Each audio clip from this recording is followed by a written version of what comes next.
आप जो है ना हमारे उर्दू का जो है ना बिल्कुल भजिया उड़ा रहे हैं। उसमें लिखा हुआ है गुनाह का जूस। अभी कौन सी गुनाह का जूस है ये? कौन सा गुनाह कर लिया? हम आपसे आके जूस पियेंगे तो क्या इसका मतलब कि हमने गुनाह का जूस पिया? अस्सलाम वालेकुम गाइस, नमस्ते सत श्री अकाल। तो कैसे हैं आप? उम्मीद करते हैं आप सब ठीक ठाक होंगे। आप देख रहे हैं हमारा चैनल दिस रिएक्शन बाबू। तो हमने नाम चेंज कर दिया है क्योंकि दिस रिएक्शन सर्च में नहीं आ रहा था, कुछ यूनिक नाम था। तो मेरे साथ जुड़ चुके हैं बाबू भाई, इसलिए हमने नाम चेंज किया दिस रिएक्शन बाबू। तो दोस्तों आज इस वीडियो पे हम रिएक्शन देने वाले अपना वो है बदला ब्रदर की वीडियो, जिसका नाम है फनीस्ट फैक्ट ऑफ पाकिस्तान। हम देखते हैं पाकिस्तान के फनी फैक्ट क्या है। तो वीडियो स्टार्ट करें? जी हाँ बिल्कुल, वीडियो स्टार्ट करते हैं। Let's go. चक्की बोतल में बढ़ी 120 स्पीड ते चले मेरी गड्डी, दोनों जेबां च मेरी नोटा दी अज मित्रा ने टूर गड्डी, तेनू चक्कर ले आया भी मैं टूर गड्डी नाले। Are you ready? तो दोस्तों आज हम पाकिस्तान की उन चीजों को देखेंगे जिनके मुतल्लक अगर सोचा जाए, अगर देखा जाए तो वो बहुत फनी और इंटरेस्टिंग महसूस होती हैं। जैसा कि पाकिस्तान में यामाहा को यामा कहते हैं। पाकिस्तान में किसी गंदी जगह को साफ करने के लिए गंदा कपड़ा मंगवाया जाता है। ओए छोटू, ये बेंच साफ करना, कोई गंदा कपड़ा ले गया। पाकिस्तान में अगर कपड़े प्रेस करने के लिए इस्त्री दस्तयाब ना हो तो नहाने के फौरन बाद कपड़े पहनने से कपड़े इस्त्री हो जाते हैं। पाकिस्तान में कपड़े धोने वाले साबुन से हाथ मुंह भी धो लिया जाता है। पाकिस्तान में अगर झंडियां लगाने के लिए गूंद दस्तयाब ना हो तो आटे में पानी मिला के झंडियां भी लगा ली जाती हैं। पाकिस्तान में मुंह को ठंडा करने के लिए होस्ट टॉफी खाई जाती है, जिसे गरीबों का एसी भी कहते हैं। पाकिस्तान वो वाहिद मुल्क है जहाँ पे ये आवाज पाई जाती है। दूसरे मुमालिक में लोग कहते हैं कि ये बड़ा इंटेलिजेंट है, ये बड़ा मेहनती है, ये कामयाब होगा, अमीर बन जाएगा। लेकिन पाकिस्तान में है इसके दांतों में सुराख है, ये अमीर होगा। इसके डिम्पल पड़ते हैं, ये अमीर होगा। इसके सर पर गर्दन के पीछे बालों की नोक बन रही है, ये अमीर होगा। इसके दोनों हाथों पे बे का निशान बन रहा है, ये हाजी करेगा। हालांकि वीआईपी का मतलब होता है वेरी इंपॉर्टेंट पर्सन। ये किसी एक शख्स के साथ ही मंसूब किया जा सकता है, लेकिन पाकिस्तानी हर चीज के साथ वीआईपी है। पाँव की जुत्ती से लेके KFC के बर्गर तक। यार ये बड़ी वीआईपी चीज है। हालांकि फुफो आपके वालिद मोहतरम की बहन होती है, लेकिन पाकिस्तान में फुफो को अच्छा तस्वुर नहीं किया जाता। आज फुफो ये गाना सुन रही थी। आग ऐसी लगाई मजा आ गया। और मुझे बाद में पता चला कि मोहल्ले में लड़ाई करवा के आई है। देखा तो कोई है भाई, पाकिस्तान में यहाँ पे लिखा होता है कि यहाँ पेशाब करना मना है, वहाँ पे लोग कार्रवाई डालते हैं। और जिस दीवार पे लिखा होता है कि यहाँ इश्तिहार लगाना मना है, वहाँ पे ही लोग अपनी एडवर्टीजमेंट करते हैं। और एडवर्टीजमेंट से याद आया, पाकिस्तान की इश्तिहारबाजी भी बड़ी मजाहिया होती है।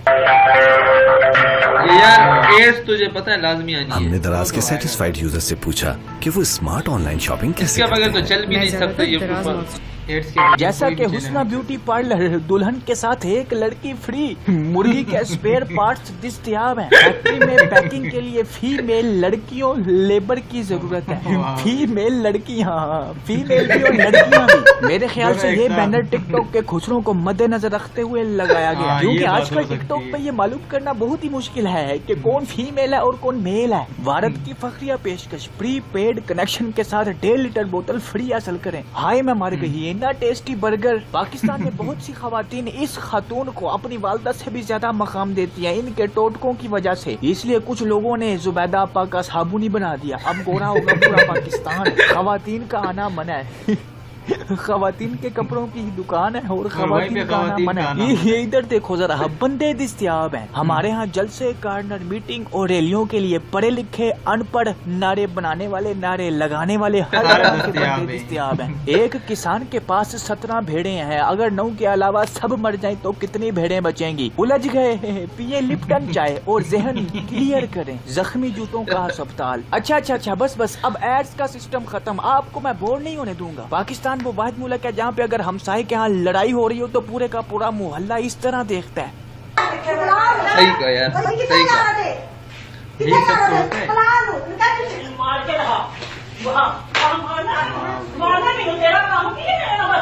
किस तरीके से देख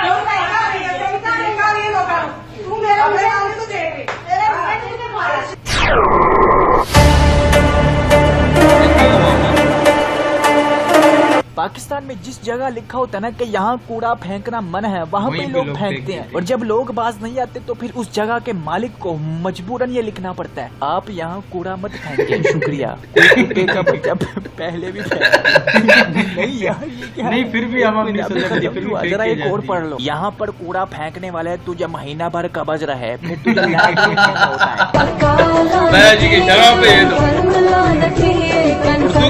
देखते हैं क्या होने वाला है। कौमी जुबान उर्दू है, लेकिन बहुत कम लोग हैं जो सही तरीके से उर्दू बोलते हैं। जैसा कि मरकज़े इस्लाहे जुल्फ, ये बंदा पक्का उर्दू को तरजीह देने वाला, उर्दू से मोहब्बत करने वाला है, लेकिन ध्यान से देखें इस शख्स को, ये उर्दू का कातिल है, गुनाह का जूस। ये किससे लिखवाया तुमने? को गुनाह का जूस लिख दिया। वैसे ये बात वाकई हकीकत है। मेरे समेत पाकिस्तान में बहुत से ऐसे लोग हैं जो उर्दू की ऐसी की तैसी कर देते हैं। उर्दू में पंजाबी, फारसी, इंग्लिश सब कुछ मिक्स कर देते हैं। जैसा कि ये देखो, दरवाजा प्लीज होली बंद करें।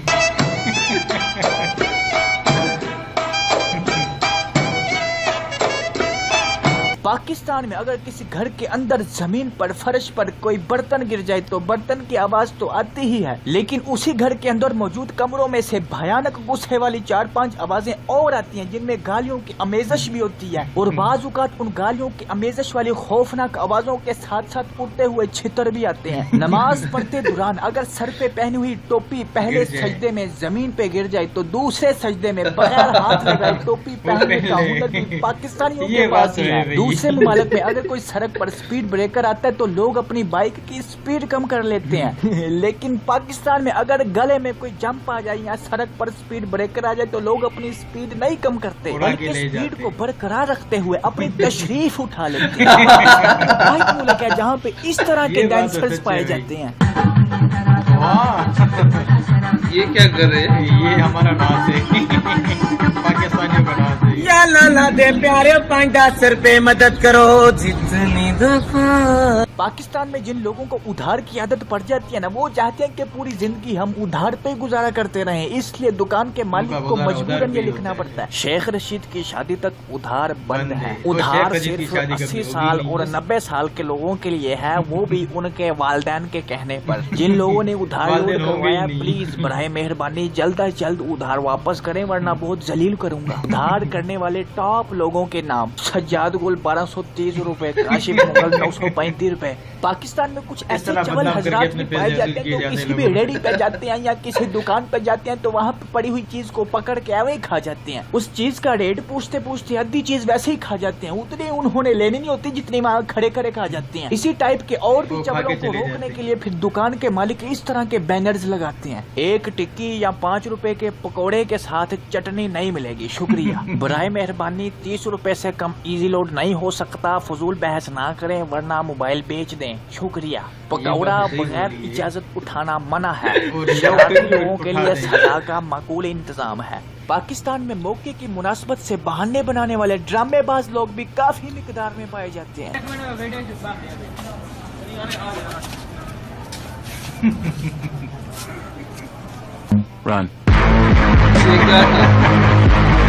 काफी मुद्दों पे बात करने के बाद अब आते हैं पाकिस्तानी ट्रांसपोर्टेशन सिस्टम की तरफ। ये डूब आ रही है, पाकिस्तानी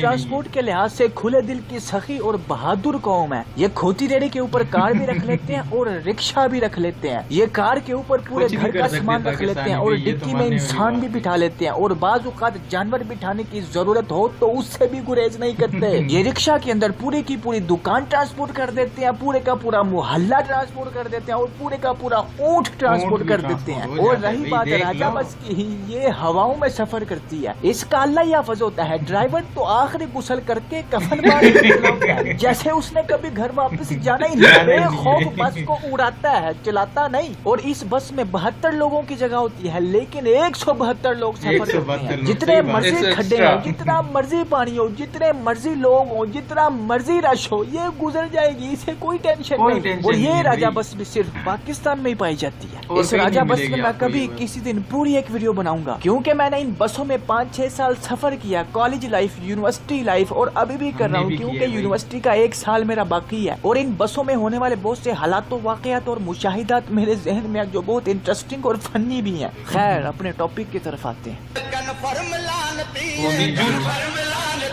तो अब बातें हैं पाकिस्तान का कौमी झूठ। कुछ लोगों का मानना है कि पाकिस्तान का कौमी झूठ ये है कि जब किसी दोस्त, बॉस या किसी रिश्तेदार को फोन किया जाता है कि आए क्यों नहीं अभी तक तुम, तो वो आगे से यही जवाब देता है रास्ते में हूँ, हालांकि तब वो अपने घर में बड़े इत्मीनान से बैठे होते हैं। कुछ लोगों का मानना है कि पाकिस्तान का कौमी झूठ ये है कि जब भी किसी सरकारी इदारे में कॉल की जाती है कि काम अभी तक हुआ कि नहीं, तो वो आगे से हमेशा ही की जवाब देते हैं काम हो रहा है, सर्विस जल्दी बहाल हो जाएगी। और कुछ मोहब्बत के हाथों चपेड़े खाए हुए पाकिस्तानी कहते हैं कि पाकिस्तान का कौमी झूठ ये है आई लव यू। और कुछ लोग कहते हैं कि पाकिस्तान का कौमी झूठ ये है फोन साइलेंट पे था। टिकटॉकर्स की भी सुन लो वो क्या कहते हैं इस मामले में।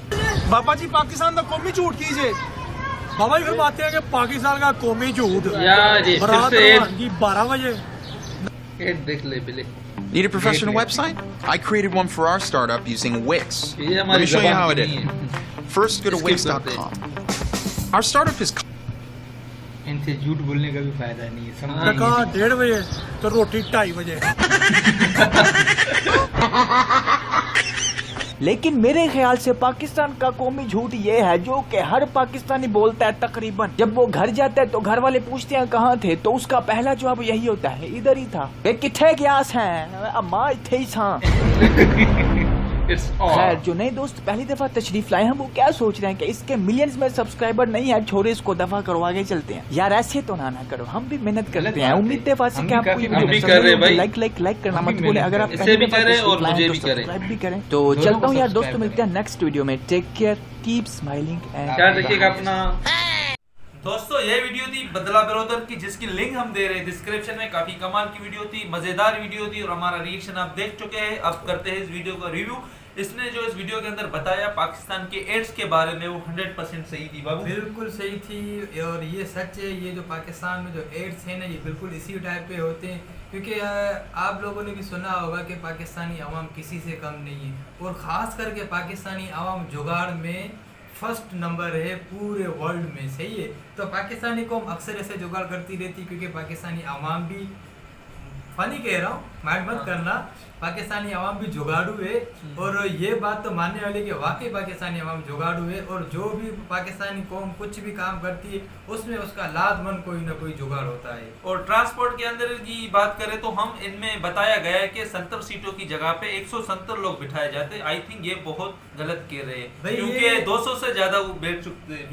ये बिल्कुल जो है ना इसी तरह ही है। अब एक बस है जिसमें सीट होंगी जो है ना 70, लेकिन लोग बिठाएंगे 170। क्यों ऐसा होता है? क्योंकि सीट्स के अलावा लोगों को खड़ा किया जाता है, लटकाया जाता है, बैठाया जाता है, सुलाया जाता है। और भाई ये मैं अपनी आंखों से देख चुका हूँ और ये एक्सपेरिमेंट में कर भी चुका हूँ। काफी बार ऐसा भी हुआ है कि हम भी बसों में इसी तरह लटकते हुए अपनी मंजिल तक पहुँचे हैं। घटिया ट्रांसपोर्ट सबसे ज्यादा कराची का है आई थिंक। और बिल्कुल इसी तरह ये कराची का ट्रांसपोर्ट बहुत ही घटिया है, क्योंकि उनकी ना बसें अच्छी हैं, ना उनकी सीटिंग अच्छी है, ना उनके रूट्स अच्छे हैं। कुछ रूट्स तो ऐसे आपको ऐसा लगेगा कि मैं कराची सिटी में नहीं हूँ, जैसे कोई मैं हिल किलिम में जो है ना अपना जो है ना ऑफ रोड एंजॉय कर रहा हूँ, आपको ऐसा महसूस। और जो ट्रांसपोर्ट ड्राइवर होते हैं वो वाकई बसेस को उड़ाते हैं, चलाते नहीं, क्योंकि ओवरलोड होती है ज्यादा, यानी सीटों से ज्यादा वो ओवरलोड से पैसे ज्यादा कमाते हैं मालकान। तो बसों में आप देख चुके हैं पाकिस्तानी बसों में ऊपर जैसे कि कोई स्टेडियम के मैच अंदर उसके अंदर चालू है, लोग देख रहे हैं। बिल्कुल ऐसे ना स्टेडियम में कैसे रश होती है, ऐसी बसों की छतों पे रश होती है जैसे कि मैच चालू है। और उसके अलावा एक यानी ये दुकान था फीमेल का जहाँ पर ड्रेसिंग वो बेच रहा था। तो वहाँ पर क्या लिखा होता? दूसरी मजे की बात ये कि दुकान लेडीज की है, सही है। लेडीज के जो कपड़े वगैरह मिलते हैं उस चीज की दुकान है, और उसी दुकान पे लिखा है लेडीज का आना मना है। अबे भाई लेडीज का आना मना है, अगर लेडीज नहीं आएगी तो फिर क्या जेंट्स आके वो कपड़े लेंगे? ये बात समझ में नहीं आई। और ये भी एक लॉजिक है समझो बिलावल साहब का। तो दूसरी चीज वो गन्ने का वो दुकान पे एड आपने देखी थी, नीचे स्टार लगा हुआ था। ये एक और बात है, अब लिखा हुआ है गन्ने का जूस। अब उस महान शख्स ने क्या लिखा हुआ है, अल्लाह ही उसको हिदायत देगा। भाई अपनी उर्दू थोड़ी जो है ना बेहतर करो। आप जो है ना हमारे उर्दू का जो है ना बिल्कुल भजिया उड़ा रहे हैं। उसमें लिखा हुआ है गुनाह का जूस। अबे कौन सी गुनाह का जूस है? ये कौन सा गुनाह कर लिया? हम आपसे आके जूस पियेंगे तो क्या इसका मतलब कि हमने गुनाह का जूस पिया हुआ है? खुदा के लिए अपनी उर्दू को सुधारो यार। तो किसी किसी की उर्दू ऐसी होती है ना कि उर्दू लिखने वाले उर्दू भूल जाए, उर्दू लिखने वाले भी भूल जाते भाई हमने सही पढ़ा है या सही लिखा है या नहीं। तो वीडियो यहीं तक थी, काफी बड़ी हो चुकी है, इनसे बाय बाय कर देते हैं। काफी बड़ी हो चुकी है, हमारा जो है ना रिएक्शन यहीं तक था। सब्सक्राइब का और जो है ना इसके अलावा आप हमारी वीडियो को सब्सक्राइब करें, अच्छा इसके अलावा लाइक करें, शेयर करें और बेल आइकॉन के बटन को लाजमी दबाना है। और आप हमें सपोर्ट करें, इसी तरह हम अच्छी और वीडियो यहाँ पे अपलोड करते रहेंगे। हमें अपनी दुआ में याद रखना और इंशाल्लाह फिर मिलेंगे नेक्स्ट। अपना रखना ख्याल। अल्लाह हाफिज़।